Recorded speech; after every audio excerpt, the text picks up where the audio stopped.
तो perfect picture में आपका स्वागत है। आज हम दो लोगों से बात करा रहे हैं। बहुत इंटरेस्टिंग बातचीत है। ये जानकारी के लिए जो ढंग की जो फोटोग्राफी करते हैं उनको जानने लायक है, जो सीरियस होते हैं लोग उनको जानने लायक है।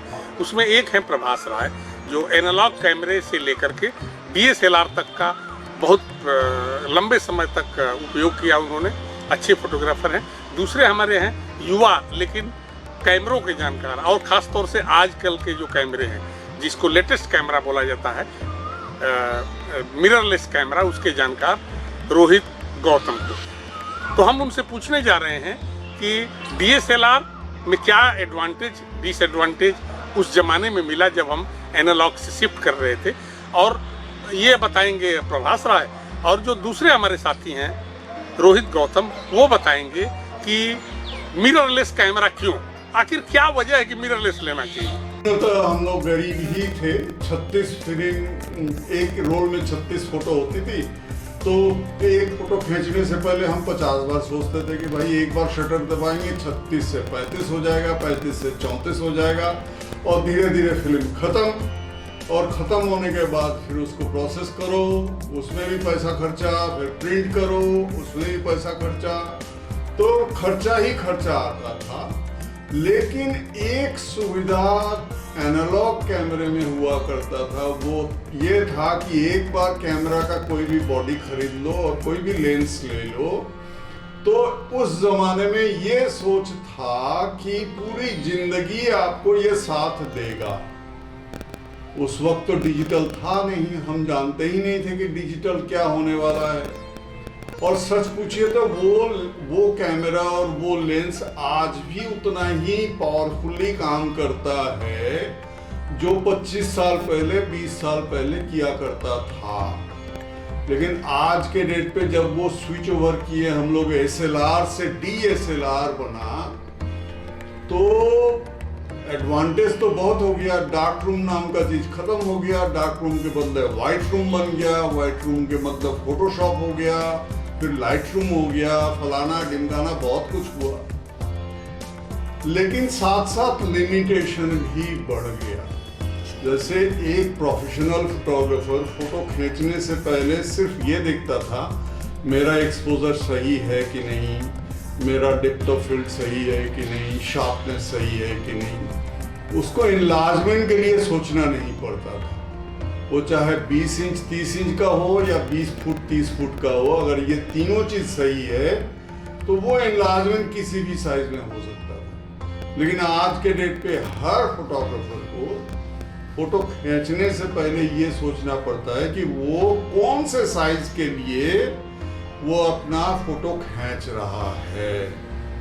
तो जैसे अच्छी चीजें भी हुआ है कि जैसे कैमरा पर्सन को, फोटोग्राफर को किसी तीसरे की भरोसे में जाना नहीं पड़ता था। उस समय एक लैब हुआ करता था, QSS, क्विक सर्विस सिस्टम। आपसे हमें ताकत कैसे मिली, ये मैं हो सकता है मैं सही नहीं, इसकी परवाह नहीं करनी कि मेरे पॉइंट पढ़ना है, पढ़ना नहीं है, आप उसको करेक्ट कर दीजिए कि ये बात नहीं है, ये बात। और लोगों को ये समझाना है कि मिररलेस को क्यों सोचें, एडवांटेज तो जानना ही पड़ेगा। कैमरा है तो मैं आपको ये खोल के बताता हूँ कि जब मिरर नहीं है तो इसका मतलब ये है इसके अंदर मिरर है ही नहीं। आप देख रहे हैं डायरेक्ट सेंसर है, आपको वीडियो में भी दिख रहा होगा डायरेक्ट सेंसर है, क्योंकि इसमें मिरर नहीं है। और ऐसा मेरा मानना है कि मिरर जब हम तैयार होते हैं सुबह, वहाँ के लिए ठीक है, आपके कैमरे के लिए ठीक नहीं है, इसलिए मिररलेस बना दिया हमने। अब पूछेंगे कि क्या ऐसा खास है और क्यों लिया जाए, और क्या इस युग की ओर हम बढ़ रहे हैं कि अगर किसी के पास मिररलेस नहीं है तो क्या वो ऐसी चीज़ें नहीं शूट कर पाएगा, या कुछ ऐसी चीज़ें जो एक DSLR या एनालॉग वाले शूट करते थे। तो मैं बोलूँगा कि हर ज़माना अपने हिसाब से चेंजेस लाया है, चाहे वो फिल्म रही हो, स्लेटें रही हो, जैसे स्लेट्स पे डेवलप होती थी, फिर उसके बाद फिल्म आई, फिल्म के बाद CCD आया, CCD DSLR के साथ आया था, एंड देन फिर CMOS आ गया। अभी जो टेक्नोलॉजी चेंज हुई, सेंट्रल मेटल ऑक्साइड सेमीकंडक्टर, जिसको हम सेंसर बोलते हैं, वो आ गया। तो सबसे बड़ा एडवांटेज जो हमें मिला, जो DSLR के आने पे हमें मिल रहा था, कि तस्वीर जो हम शूट कर रहे हैं, जो भी लोकेशन हम शूट कर रहे हैं, वहाँ पे हमें फ़ोटो खींचने के बाद हमें देखना पड़ता था हालांकि देखने के बाद पता चलता था कि वो ओवर हो रहा है कि अंडर हो रहा है, ठीक है। अभी क्या हो गया है, क्योंकि मिररलेस आपके हाथ में है, तो मिररलेस का एक सबसे बड़ा एडवांटेज जिसे मैं बोलूँगा वो है इलेक्ट्रॉनिक व्यू फाइंडर। ये इलेक्ट्रॉनिक व्यू फाइंडर का मतलब ये है कि जब आप इसमें आँख लगाते हैं तो आपको वही फोटो दिखेगी जो आएगी आपकी स्क्रीन पे, चाहे वो लैपटॉप पे देखिए चाहे जहाँ पर। और जब यहाँ पे आप सेटिंग करके चेंज करते हैं, आप आईएसओ चेंज कर रहे हैं, आप एक्सपोजर चेंज कर रहे हैं, अपर्चर चेंज कर रहे हैं, कुछ भी चेंज कर रहे हैं, जो आपके विजुअल यहाँ पर दिखेगा वही फाइनल चेंज होगा। तो क्या है कि आप चेंज होते हुए देख सकते हो। अगर मैं बोलूँ एक छोटा सा एग्जाम्पल बताऊँ, क्या ब्लैक एंड व्हाइट तस्वीर खींचने से पहले देख सकते हो आप?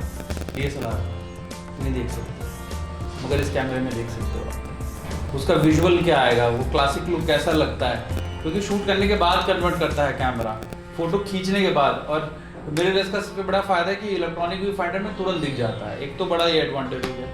दूसरा ये है कि जैसे जैसे टेक्नोलॉजी चेंज हुई और सिर्फ कैमरा अब सिर्फ फोटोग्राफ से रिलेटेड नहीं रहा है, अब मल्टीमीडिया का ज़माना आ गया। आपने फ़ोटो खींची, उसकी छोटी वीडियो बनाई या क्लिप बनाई, रील बनाई, शॉर्ट्स बनाई, वो सारी चीज़ें जोड़ के आपको, तो आपके कैमरे में ऐसी टेक्निक होनी चाहिए। एक एग्जांपल और देके बताता हूँ। जैसे मान लिया आप कहीं वाइल्ड लाइफ फोटोग्राफी कर रहे हैं और आपको उस जगह की लोकेशन चाहिए, ठीक है, या आप कहीं और शूट कर रहे हैं। अब कैमरे में ये बेनिफिट आ गया है कि अगर आपके फ़ोन में सेलफोन का नेटवर्क आ रहा है और आप कैमरा जहाँ से शूट कर रहे हैं, तो आप फोटो और वीडियो दोनों पे GPS लोकेशन डाल सकते हैं, ठीक है, कि ये तस्वीर इस जगह पर ली गई है, और उसको आप गूगल मैप के थ्रू लॉन्गिट्यूड लैटिट्यूड दोनों आ जाता है उसमें, ठीक है। तो आप ये भी प्रूफ कर सकते हैं कि तस्वीर यहाँ ली गई है, ठीक है। एक एडवांटेज ये हो गया।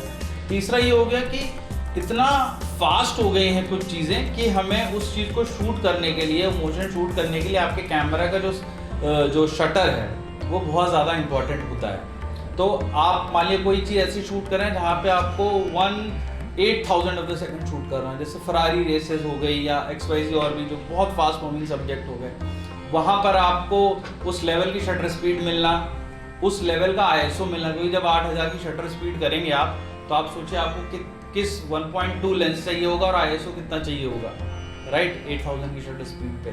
तीसरी चीज़ अगर मैं आपको बताऊं, स्पेशली प्रेस फोटोग्राफर्स काफ़ी वीडियो देखते हैं ये वाला मीडिया पर्सनैलिटी, और हमने देखा होगा कि कहीं कहीं हमें ऐसे जाके शूट करना पड़ता है कि आवाज़ नहीं आनी चाहिए, है ना।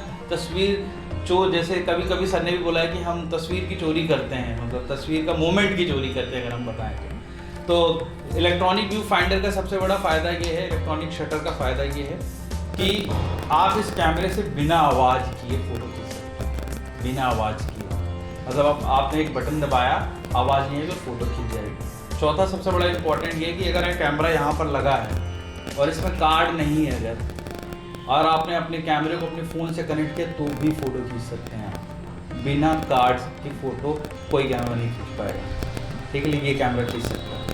कंट्रोल कर सकते हैं रिमोट से, अपने फ़ोन को रिमोट बना सकते हैं और डायरेक्टली जो भी आपको शूट करना है, चाहे आपको स्टिंग ऑपरेशन करना हो या कुछ भी शूट करना हो, या गलती से, क्योंकि आप लो शटर स्पीड में भी without blur photo, without noise, without jerk video shoot कर सकते हैं, कि सबसे बड़ा एडवांटेज अगर मैं बोलूँगा।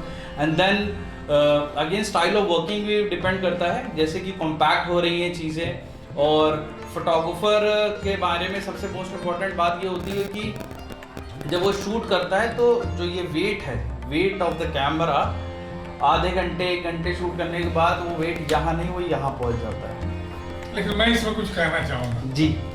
मुझे मेरा जो अपना अनुभव है, जो मैं समझता हूँ कि जब कैमरे में वेट होता है तो पिक्चर शूट में आसानी रहती है, स्टेबिलिटी ज़्यादा आती है। और जितना लाइट वेट, जैसे मैं मोबाइल उठाता हूँ तो बहुत कांपने लगता हूँ, परेशान हो जाता हूँ। और जब छोटा एक कैमरा भी है मेरे पास लाइट वेट, उससे भी बहुत परेशान होता हूँ। जो ही बड़ा सा उठा लेता हूँ, स्टेबल हो जाता हूँ और मेरा कॉन्फिडेंस लेवल बढ़ जाता है। ये मैं अपनी तरफ हाँ, नहीं बिल्कुल ठीक बोलिए आपने। अभी जैसे मैंने बोला था, स्टाइल ऑफ वर्किंग है, कौन किस तरीके से काम करता है। लेकिन मैंने बताया कि अगर आप 8-8 घंटे 10-10 घंटे, जैसे अगर मैं इवेंट इंडस्ट्री की बात करूँ या वेडिंग इंडस्ट्री की बात करूँ, जहाँ पे आपको उठाना ही उठाना कैमरा उतनी देर तक, तो वहाँ पर कॉम्पैक्टनेस, स्पेशली वीडियो के लिए, अब आप ऐसे अगर पकड़े हुए हैं वीडियो बना रहे हैं, तो 10 घंटे आप कैसे शूट कर सकते हैं। उसके लिए लाइट वेट होना बहुत इंपॉर्टेंट है। ये वाला हाथ जो आप ट्राइपॉड की तरह यूज़ करते हैं, स्टैंड की तरह, ये लेंस भी उतने ही कॉम्पैक्ट होने जाने ज़रूरी है। कि सेलफोन कैमरे में भी आपने देखा होगा कि उसमें बोके करके एक मोड आने लगा है। बोके क्या है, वो आर्टिफिशियली क्रिएट कर रहा है उसमें, ठीक है। आप जैसे ही कैमरे को आगे रखते हैं तुरंत पीछे का ब्लर कर देता है। वो क्या है, आर्टिफिशियल इंटेलिजेंस का एक एग्जांपल है। आपके फ़ोन में एक ऐप है जिसको गूगल फोटोज़ बोलते हैं, उसमें आपने कभी फ़ोटोज़ डाली होगी तो आपने देखा होगा खुद ही आपको सजेशन करके कभी ब्लैक एंड वाइट कर देता है, कभी कुछ बना देता है, कभी क्लब कर देता है कि आपकी तस्वीरें हैं, ठीक है। जैसे फेसबुक क्या करता है, आपने फ़ोटो डाली वो आपकी मेमोरी बताता है या आपके दोस्त से बोलता है इसको टैग करो। क्या है वो, फेशियल रिकग्निशन है जो एक आर्टिफिशियल इंटेलिजेंस का पार्ट है। उसी तरह कैमरे में जो आर्टिफिशियल इंटेलिजेंस डाला गया है, जो एक कंप्यूटिंग है, सेंसर के ऊपर डाली जाती है, जो चिपें लगी होती हैं उस पर थ्रू डाली जाती है, और वो हेल्प करने लगी है अब हमारे ऑटो फोकस सिस्टम पर।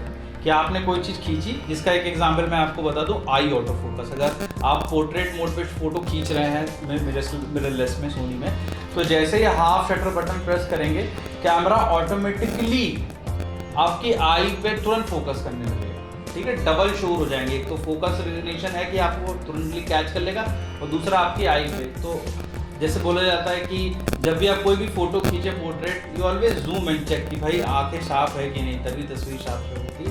तो एआई का ये प्लस ट्रैकिंग हो गया है। अभी आप फोटो, मान लिया कोई प्रेस इवेंट आप शूट कर रहे हैं, फैशन शूट कर रहे हैं, तो सामने से कोई वॉक करके आ रहा है ना, अभी क्या है, आप डायरेक्टली उस सब्जेक्ट को लॉक कर सकते हैं, और जहाँ जहाँ वो आगे पीछे मूव करेगा, चाहे राइट लेफ्ट मूव करे या आगे पीछे मूव करे, उसको ट्रैक पे डाल। और आई थिंक इसको कॉम्पिटिट करने के लिए मैं थैंक बोलूँगा कि जो सेलफोन इंडस्ट्री है उसने बहुत चैलेंज किया है, और अभी मिररलेस जितने भी कंपनियां बना रही हैं वो एक दूसरे को कॉम्पिटिट करने के लिए फीचर्स डाल रही हैं, और इसमें बेनिफिट कस्टमर का है जो शूट करता है। बस ये कि उस चीज़ को अपनी क्रिएटिविटी में आप कैसे यूज़ करते हैं आप। मुझे लगता है कि काफ़ी हम लोगों की बात अच्छी रही, और ज़्यादा लंबा नहीं ले जाना चाहिए, इसलिए आप दोनों साथियों को और दोनों अपने अपने क्षेत्र के मशहूर फोटोग्राफर्स और फोटोग्राफी से जुड़े लोगों का धन्यवाद करता हूँ।